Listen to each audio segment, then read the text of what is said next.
ಸ್ನೇಹಿತರೆ, ಸುಮಾರು 7:30-8 ಗಂಟೆ ಆಯಿತು. ತುಂಬ ಬಿಸಿಲಿದೆ ಈಗ. ಈ ಪರ್ವತಗಳನ್ನು ನೋಡಿ, ಇದು ಭಾಗೀರಥಿ 1, 2, 3 ನೋಡಿ, ಅದು ಸರಿಯಾಗಿದೆ.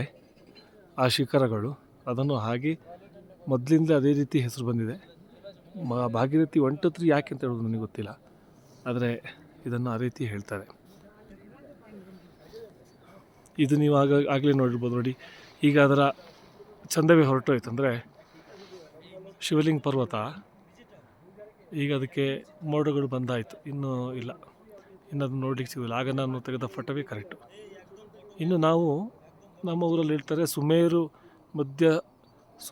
ಶೃಂಗ ಮಧ್ಯಸ್ಥ ಶ್ರೀಮನ್ನಗರ ನಾಯಕ ಅಂತ ಲಲಿತ ಸಹಸ್ರನಾಮದಲ್ಲಿ ಹೇಳ್ತೇವೆ. ಅಂದರೆ ಈ ಸುಮೇರು ಅಂತ ಹೇಳುವಂಥದ್ದು ಹಿಮಾಲಯದಲ್ಲಿ ಎಲ್ಲಿದೆ ಅಂತ ಹೇಳಿದ್ರೆ ಅದು ಇಲ್ಲಿದೆ.